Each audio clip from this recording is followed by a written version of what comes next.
एक बार फिर से स्वागत है आपका ऑलमाइटी रूपी पे। आज हम बात करने वाले हैं स्मॉल कैप फंड्स के बारे में। म्यूचुअल फंड कैटेगरी में सबसे ज्यादा रिस्की कैटेगरी आपकी स्मॉल कैप फंड्स की होती है, लेकिन साथ में ये आपको ऑफर करते हैं बहुत ही अच्छा रिटर्न पोटेंशियल। यहाँ पे जो आपको रिटर्न्स मिलेंगे वो कंपैरेटिवली काफी ज्यादा होंगे अगर आप किसी लार्ज कैप फंड से कंपेयर करेंगे तो। लेकिन जो रिस्क की मैं बात कर रहा हूँ वो यहाँ पे फंड्स के अंदर रहती ही रहती है, क्योंकि यहाँ पे फंड मैनेजर को अपना majority portion small cap stocks में लगाना होता है। तो आइए समझते हैं स्मॉल कैप स्टॉक्स क्या होते हैं। तो देखिए, सेबी ने ऑलरेडी डिफाइन कर रखा है कि कौन से स्टॉक को लार्ज कैप कहना है, किसको मिड कैप कहना है और किसको स्मॉल कैप कहना है। जब आप मार्केट कैपिटलाइजेशन के बेसिस पे शेयर्स को रैंक करते हैं तो 1 से लेके 100 तक का आपकी लार्ज कैप कंपनीज कहलाती हैं, 101 से लेके 250 तक का आपकी मिड कैप कंपनीज होती हैं और 250 के आगे जितनी कंपनीज हैं वो आपकी स्मॉल कैप कंपनीज होती हैं। तो एक स्मॉल कैप फंड को एटलीस्ट 65% अपने AUM का टोटल अमाउंट का स्मॉल कैप स्टॉक्स में लगाना होता है। बाकी रिमेनिंग 35% फंड मैनेजर अपने हिसाब से कहीं पे भी इन्वेस्ट कर सकता है। अब जो ये स्मॉल कैप स्टॉक्स होते हैं, जैसे कि आपको नाम से पता है, ये बहुत ही छोटी कंपनीज होती हैं। इनके जो प्राइसेस होते हैं, जो शेयर प्राइस होते हैं इन कंपनीज के, बहुत ज्यादा वोलेटाइल होते हैं। वो बहुत तेजी से ऊपर भी जा सकते हैं और बहुत तेज नीचे भी आ सकते हैं। अगर इकोनॉमी में कोई भी डाउन टर्न आया या अचानक से कहीं पे पैनिक सेलिंग स्टार्ट हुई तो स्मॉल कैप कंपनी सबसे तेजी से नीचे जाती हैं। तो अगर आप एक हाई रिस्क इन्वेस्टर हैं तो आप स्मॉल कैप फंड्स में इन्वेस्ट कर सकते हैं। अदरवाइज अगर आप एक कंजर्वेटिव इन्वेस्टर अपने आप को समझते हैं या आप अगर एक मॉडरेट इन्वेस्टर भी हैं तो आप स्मॉल कैप कैटेगरी को अवॉइड करिए। लेकिन अगर आप एक हाई रिस्क लेके हाई रिटर्न कमाना चाहते हैं म्यूचुअल फंड्स में तो आप स्मॉल कैप म्यूचुअल फंड्स की तरफ जा सकते हैं, क्योंकि यहां पे ही आपको सबसे ज्यादा रिटर्न्स देखने को मिलेंगे, लेकिन रिस्क भी कंपैरेटिवली हाई रहेगा।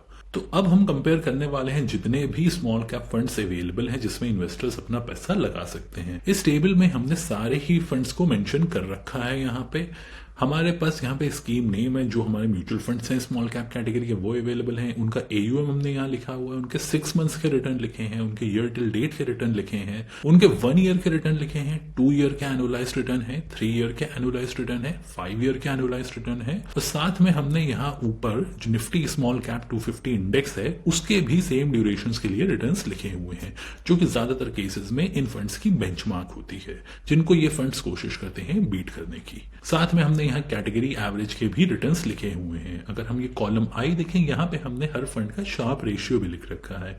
शार्प रेशियो एक ऐसा पैरामीटर होता है म्यूचुअल फंड कंपैरिजन में जिससे हमें पता चलता है कि कौन सा फंड पर यूनिट रिस्क लेके कितना रिटर्न दे रहा है। यानी अगर हमें म्यूचुअल फंड्स को कंपेयर करना है जिसमें कि हम उनके रिस्क के साथ उनके रिटर्न्स को भी फैक्टर इन करना चाहते हैं तो हमें इस तरह के रेशियोज को यूज करना पड़ेगा। शार्प रेशियो एक बहुत ही अच्छा पैरामीटर है जिसके बेसिस पे हम किसी 2 म्यूचुअल फंड्स या 2 से ज्यादा म्यूचुअल फंड्स को कंपेयर कर सकते हैं। इंडिविजुअली अगर आप इस वैल्यू को देखेंगे तो आपको कुछ भी नहीं पता चलेगा। जैसे अगर हम देखें यहाँ पे कैनरा रोबेको का 1.41 है तो उससे आप कुछ भी नहीं पता लगा पाएंगे। इसको आपको किसी चीज से कंपेयर करना होगा। इस वीडियो में हम कंपेयर करने वाले हैं उसके कैटेगरी एवरेज से, जो 1.07 है। हमने यहाँ साथ में अल्फा भी लिख रखा है फंड्स का। अल्फा जो होता है वो आपको ये बताता है कि फंड मैनेजर यहाँ कितनी अच्छी परफॉर्मेंस दे रहा है, यानी हर फंड का एक एक्सपेक्टेड रिटर्न है, उस एक्सपेक्टेड रिटर्न से कितना ज्यादा रिटर्न यहाँ फंड मैनेजर बना के दे रहा है, कितना अल्फा जनरेट करके दे रहा है। तो ये हमें फंड मैनेजर की काबिलियत बताता है। कोई भी म्यूचुअल फंड आप सिलेक्ट करने हो, भले ही वो स्मॉल कैप का हो या किसी और कैटेगरी का हो, अल्फा हमेशा पॉजिटिव ही होना चाहिए। तीसरा हमने यहाँ पे स्टैंडर्ड डेविएशन भी लिखा है। जब हम रिस्क की बात करते हैं किसी भी म्यूचुअल फंड की तो वो हमें स्टैंडर्ड डेविएशन से उसके पता चलती है कि कितना ज्यादा वोलेटाइल रहा है फंड, तो वो मेजर हम करते हैं स्टैंडर्ड डेविएशन से। और जब शार्प रेशियो हम कैलकुलेट कर रहे होते हैं उसकी कैलकुलेशन में हम रिटर्न्स के साथ साथ उसके स्टैंडर्ड डेविएशन को ही यूज करते हैं उस वैल्यू को कैलकुलेट करने के लिए, ताकि हमें वो पता चल पाए कि कौन से हमारे ऐसे फंड्स हैं जो कि हमें बेहतर रिस्क एडजस्टेड रिटर्न्स दे रहे हैं। अब जो ये आप रेड से हाईलाइटेड सेल्स देख रहे हैं ये आपको बताते हैं कि यहाँ पे फंड ने अपनी बेंचमार्क को यानी निफ्टी स्मॉल कैप 250 को बीट करने में नाकामी हासिल करी है। अगर आप रेड से कोई सेल हाईलाइटेड देख रहे हैं, जैसे आदित्य बिरला का अगर हम YTD रिटर्न देखेंगे तो वो नेगेटिव 2.47% है। तो ये रेड से हाईलाइटेड है क्योंकि ये रिटर्न कम है निफ्टी स्मॉल कैप 250 के कंपैरिजन में। सिमिलरली जिन केसेस में भी है वहां पे हमने रेड से हाईलाइट कर रखा है। अब जो सबसे पहला काम हम यहाँ पे करने वाले हैं इस कंपैरिजन में, वो काम ये है कि हम उन फंड्स को फिल्टर आउट कर देंगे अपनी इस लिस्ट से जिनका 2 इयर्स में बेंचमार्क को बीट करने में नाकामी हासिल हुई है। उससे हमें 2 फायदे हो जाएंगे। पहली चीज तो जो 2 साल में अगर इंडेक्स कोई नहीं बीट कर पा रहा है, उस फंड में पैसा लगा के कोई फायदा नहीं है, तो उसको हमने बाहर कर दिया। दूसरा, वो फंड्स भी यहाँ पे एलिमिनेट कर देंगे हम लोग जो कि अपनी 2 साल कंप्लीट नहीं करेंगे। क्यों? क्योंकि जब हमारे पास ऑलरेडी स्टैब्लिश्ड म्यूचुअल फंड्स मौजूद हैं तो हम किसी नए म्यूचुअल फंड में, वो भी स्मॉल कैप कैटेगरी के, क्यों लगाएंगे? हमें अगर कोई अच्छे फंड, पुराने फंड दिख रहे हैं तो हम उनको प्रेफर करेंगे, ना कि किसी नए फंड को। तो हम 2 इयर्स का फिल्टर लगाते हैं यहाँ पे, ग्रेटर देन। हमें बेंचमार्क ने 31% का रिटर्न दिया है, तो मोर देन 31% का हमने फिल्टर लगा दिया है। तो वो फंड्स ही अब हमारे पास बचे हैं जिन्हें 2 इयर्स की विंडो में हमें मोर देन बेंचमार्क दिए हैं, यानी मोर देन 31% रिटर्न्स दिए हैं, एनुअलाइज्ड रिटर्न्स। अब जो अगला हम यहाँ पे यूज करने वाले हैं पैरामीटर, वो है हमारा शार्प रेशियो। जैसा मैंने आपको बताया, ये हमें रिस्क एडजस्टेड रिटर्न्स बताता है, यानी सेम रिस्क लेके कौन सा फंड हमको ज्यादा रिटर्न्स दे रहा है। उसका हमने कैटेगरी एवरेज यहाँ पे 1.07 लिख रखा है। अब हमें क्योंकि इसको कंपेयर करना है और हम यहाँ पे कैटेगरी एवरेज से कंपेयर करने वाले हैं, तो हम वो फंड्स यहाँ से फिल्टर आउट कर देंगे जो कि कैटेगरी एवरेज से कम रखते हैं अपना शार्प रेशियो। तो कैटेगरी एवरेज है 1.07, तो अब हमने यहाँ पे फिल्टर आउट कर दिए हैं वो फंड्स जो कि 1.07 से कम शार्प रेशियो रखते हो, क्योंकि हमें बेटर रिस्क एडजस्टेड रिटर्न्स चाहिए यहाँ पे। यानी सेम रिस्क लेके कोई फंड अगर हमको ज्यादा रिटर्न दे रहा है तो हम उसको पहली प्रेफरेंस देंगे, ना कि अगर उतनी ही रिस्क लेके कोई हमें कम रिटर्न दे रहा हो। भले ही उसने रिसेंट टाइम में अगर कोई बहुत बढ़िया रैली दे दी हो, तब भी हम उस फंड को नहीं कंसिडर करेंगे, और वो हमको फैक्टर्ड इन शार्प रेशियो के अंदर दिख रहा होता है। तो अब हमारे पास यहाँ पे कुछ फंड्स मौजूद हैं। अब इसमें हमें bank of India small cap fund भी दिख रहा है। इस फंड को भी हम यहाँ से हटा देंगे। उसके 2 रीजन हैं। पहला रीजन ये है कि यहाँ पे 395 करोड़ का एयूएम है, तो बहुत ही छोटा एयूएम है अगर हम बाकी फंड्स के साथ कंपेयर करें इस फंड को। दूसरा, अगर आपने मेरा बैंक ऑफ इंडिया का वीडियो देखा होगा तो उसमें मैंने बात करी थी, यहाँ फंड मैनेजमेंट में बहुत ज्यादा चेंजेस चल रहे हैं, तो हम किसी भी ऐसे फंड को अपने इस कंपेरिजन में कंसिडर करना नहीं चाहेंगे जिसमें बहुत ज्यादा रिसेंट चेंजेस करे गए हों। तो हम इस फंड को भी यहां से हटा देने वाले हैं। तो अब ये जो हमारे पास स्क्रीन पे 11 फंड्स अवेलेबल हैं, ये सारे ही स्मॉल कैप कैटेगरी के अच्छे फंड्स हैं। अगर आप इनमें से किसी भी फंड में इन्वेस्टेड हैं तो उसके साथ बने रहिए, उसके साथ कंटिन्यू करिए। ऐसा आपको कोई स्विच करने की जरूरत अभी नहीं है। ये सारे ही फंड्स कंसिस्टेंटली अपनी बेंचमार्क को लॉन्ग टर्म में बीट कर रहे हैं और बढ़िया रिटर्न्स इन्वेस्टर्स को बना के देने की काबिलियत रखते हैं, जो हमें उसके शार्प रेशियो से भी दिख रहा है, और साथ में इनके अल्फा भी पॉजिटिव है। तो ये सारे ही फंड अच्छे हैं, लेकिन हमें यहाँ फाइंड करना है कि वो कौन से सबसे बढ़िया फंड्स हैं जिसमें इन्वेस्टर यहाँ स्मॉल कैप में पैसा लगा सकते हैं। जैसा हमने यहाँ पे देखा था, जो रेड से हाईलाइटेड सेंस है वो हमें अंडर परफॉर्मेंस बेंचमार्क के कंपैरिजन में बता रहा है। तो अगर कोई फंड है जिसने हमें 6 मंथ्स की विंडो से लेके हमें 5 इयर्स की विंडो तक कंसिस्टेंटली बेंचमार्क को बीट करते हुए रिटर्न्स दिए हैं, और वहीं पे अगर कोई फंड है जो कि नहीं बीट कर पाया, भले ही वो 6 महीने की विंडो, लेकिन उसे स्ट्रगल करनी पड़ी है बीट करने में, तो इस तरह के फंड को हम नीचे रखेंगे जिसको स्ट्रगल हो रही है बीट करने में, भले ही वो 6 महीने की विंडो हो। तो बस हम यहाँ पे इस तरह के रिटर्न्स को एक साथ क्लब करने के लिए बेस्ड ऑन सेल कलर हम बस फिल्टर कर देंगे। इसके बाद हम अपना मेन क्राइटेरिया यूज करने वाले हैं, जो कि अगेन हमारा शार्प रेशियो होने वाला है। क्योंकि देखिए, स्मॉल कैप में अलग अलग तरह के पोर्टफोलियोज होते हैं हर फंड के, क्योंकि यहाँ का यूनिवर्स बहुत बड़ा होता है। फंड मैनेजर्स कोई भी स्टॉक सेलेक्ट करके ला सकता है स्मॉल कैप से। तो फंड मैनेजर ने अगर कोई बढ़िया पोर्टफोलियो बनाया है जो कि कम रिस्क लेके ज्यादा रिटर्न जनरेट करके इन्वेस्टर को दे रहा है, तो उस तरह के फंड को पहली प्रेफरेंस मिलनी चाहिए। तो हम यहाँ पे शार्प रेशियो के बेसिस में सॉर्ट करने वाले हैं। अब साथ में एक और चीज हम यहाँ इंट्रोड्यूस इसलिए कर रहे हैं क्योंकि कई केसेस में अगर हमारा शार्प रेशियो सेम होगा कि नहीं 2 फंड्स का, तो हमें वो फंड ऊपर चाहिए जिसने हमें लास्ट 1 ईयर में अच्छी परफॉर्मेंस दी हो। क्योंकि लास्ट 1 ईयर में बहुत ज्यादा वॉलेटिलिटी, बहुत ज्यादा इवेंट्स हमें देखने को मिले हैं। तो अगर किन्हीं 2 फंड्स का शार्प रेशियो सेम है, जैसे कि हमें ये 1.25 जो है वो बार बार रिपीट होता हुआ दिख रहा है, तो उसमें हम ये लगा देंगे कि 1 ईयर का रिटर्न, अगर दोनों का शार्प रेशियो सेम है तो 1 ईयर के रिटर्न के बेसिस में उन दोनों फंड्स को सॉर्ट कर दिया जाए। अब जो हमारे पास लिस्ट आ गई है वो है हमारी बेस्ड ऑन जो हमने पैरामीटर्स यहाँ पे कंसिडर करे हैं एक बढ़िया स्मॉल कैप फंड ढूंढने के लिए।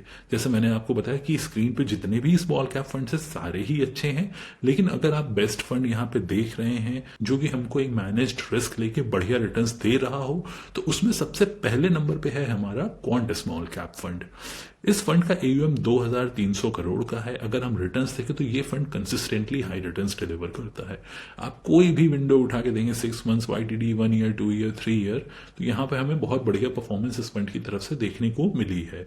हाँ, क्वांट का फंड है तो हमें 2019 के पहले के रिटर्न्स को कंसिडर करने की कोई जरूरत नहीं है, तो हम 2019 के बाद के ही रिटर्न्स को अगर कंसिडर कर रहे हैं, क्योंकि उसके पहले क्वांट AMC नहीं हुआ करती थी, वो स्कॉट्स म्यूचुअल फंड हुआ करता था। 3 इयर्स का भी देखेंगे तो 54% का एनुअलाइज रिटर्न इस फंड ने दिया है लास्ट 3 इयर्स में, जो कि 2019 से है। तो ये फंड हमारे पहली पोजीशन पे आता है इस कंपैरिजन की। दूसरा फंड है हमारा Canara Robeco small cap fund. ये फंड भी बहुत बेहतरीन परफॉर्मेंस देता है, कंसिस्टेंटली अच्छी परफॉर्मेंस देता चला आ रहा है जब से ये फंड लॉन्च हुआ था। इस फंड का भी अगर आप शार्प रेशियो देखेंगे तो 1.41 है, और रिटर्न्स अगर आप देखेंगे तो वो कंसिस्टेंटली हायर ही रहे हैं यहाँ पे। इसका अगर हम अल्फा भी देखेंगे तो अल्फा भी हमें 10.72 का यहाँ देखने को मिल रहा है, यानी फंड मैनेजर काफी अच्छी परफॉर्मेंस यहाँ पे दे रहा है इस फंड के साथ, और बहुत बढ़िया रिस्क एडजस्टेड रिटर्न्स भी इन्वेस्टर्स को निकाल के दे रहा है। तीसरे नंबर पे है हमारा Nippon India small cap fund, जो कि स्मॉल कैप कैटेगरी का बहुत बड़ा AUM रखने वाला फंड है। 22,000 करोड़ के ऊपर का इसका AUM है, लेकिन इतना बड़ा AUM होने के बावजूद इस फंड ने बहुत बेहतरीन परफॉर्मेंस दी है इन्वेस्टर्स को। कंसिस्टेंटली हाई रिटर्न्स डिलीवर करे हैं, और वो इसलिए करें क्योंकि यहाँ पे फंड मैनेजर ने अपने नंबर ऑफ स्टॉक्स जो उसने पोर्टफोलियो में रखे हैं उनको बढ़ा दिया है, जिसकी वजह से यहाँ बहुत बेहतरीन रिटर्न्स बना के दे रहा है इन्वेस्टर्स को। एक अच्छा डाइवर्सिफाइड पोर्टफोलियो भी इन्वेस्टर को मिलता है। लेकिन अगर कोई इतने बड़े AUM के फंड में नहीं लगाना चाहता है तो वो इस फंड को अवॉइड कर सकते हैं, अदरवाइज ये फंड बहुत अच्छा और बहुत कंसिस्टेंट रिटर्न्स दे रहा है। चौथे नंबर पे है हमारा SBI स्मॉल कैप फंड। ये फंड एक बहुत ही पुराना ट्रैक रिकॉर्ड रखता है स्मॉल कैप स्पेस में, और कंसिस्टेंटली अच्छी परफॉर्मेंस देने की काबिलियत रही है इस फंड की। हाँ, आप अगर इस फंड में इन्वेस्ट करना चाहते हैं तो आप लमसम नहीं लगा पाएंगे, सिर्फ और सिर्फ आप SIP ही कर पाएंगे। और 5वें नंबर पे है हमारा टाटा स्मॉल कैप फंड। ये फंड भी काफी अच्छे रिटर्न्स देता चला आ रहा है जब से ये लॉन्च हुआ था। अभी रिसेंट टाइम में इसने बहुत ही बढ़िया रैली दी है, स्पेशली जो जून के बाद के मंथ्स रहे हैं, जो हमें 6 मंथ्स के रिटर्न्स में यहाँ रिफ्लेक्ट भी हो रहे हैं कि 18% के रिटर्न्स इसने 6 महीने में बना के दिए हैं इन्वेस्टर्स को। इसके बाद हमारे पास यहाँ पे 6 फंड्स और मौजूद हैं जो कि काफी अच्छे स्मॉल कैप के फंड हैं, चाहे वो एडलवाइस स्मॉल कैप हो, ICICI प्रूडेंशियल स्मॉल कैप हो, एक्सिस स्मॉल कैप हो, कोटक स्मॉल कैप हो, DSP स्मॉल कैप हो, या यूनियन स्मॉल कैप हो। तो अगर आप इनमें से किसी भी फंड में इन्वेस्टेड हैं, जो नीचे के 6 आप देख रहे हैं, तो उनके साथ भी आप अभी कंटिन्यू कर सकते हैं। आपको ऐसा कोई रिडीम करके ऊपर के किसी फंड में लगाने की जरूरत नहीं है। ये फंड्स भी कंसिस्टेंटली अच्छे रिटर्न्स ही आपको दे रहे हैं, थोड़ा सा ऊपर नीचे रिटर्न्स में हो सकता है, लेकिन ये फंड्स भी आपके बढ़िया स्मॉल कैप फंड ही हैं। लेकिन अगर आप टॉप 5 फंड्स देखना चाहते हैं स्मॉल कैप कैटेगरी में, जिसमें आप पैसा लगा सकते हैं एक बढ़िया रिस्क एडजस्टेड रिटर्न्स कमाने के लिए, यानी एक मैनेज्ड रिस्क लेके एक अच्छे रिटर्न्स अगर आप कमाना चाहते हैं किसी स्मॉल कैप फंड से, और आपका होराइजन लॉन्ग टर्म का है, तो आपको टॉप 5 फंड्स जो हमने यहाँ पे डिस्कस करे हैं उनमें से किसी भी फंड को आप सेलेक्ट कर सकते हैं। एक बार मैं दोबारा बता दूं, अगर आप नीचे वाले फंड्स में भी इन्वेस्टेड हैं तो आज सच आपको कोई स्विच करने की जरूरत नहीं है। स्मॉल कैप कैटेगरी में आप तभी इन्वेस्ट करिए जब आपकी रिस्क एपेटाइट हाई हो, आप काफी रिस्क ले सकते हैं अपने पोर्टफोलियो में, तो ही इन फंड्स में लगाइए। अगर आप एक मॉडरेट इन्वेस्टर हैं, कंजर्वेटिव हैं, तो इन फंड्स को आप इग्नोर कर सकते हैं। आपको इतनी ज्यादा हाई रिस्क लेने की जरूरत नहीं है रिटर्न्स कमाने के लिए। आप नॉर्मल लार्ज कैप फंड्स में लगाइए, थोड़ा आपको एक्स्ट्रा रिटर्न्स चाहिए तो आप मिड कैप में लगाइए। जब तक आप ज्यादा रिस्क लेके ज्यादा रिटर्न्स कमाना नहीं चाहते हैं तब तक इस कैटेगरी को आप अवॉइड करिए। ये वीडियो आपको कैसा लगा कमेंट्स में जरूर बताइएगा। अगर अच्छा लगा हो तो लाइक जरूर करिएगा और चैनल को सब्सक्राइब जरूर करिए। Thank you.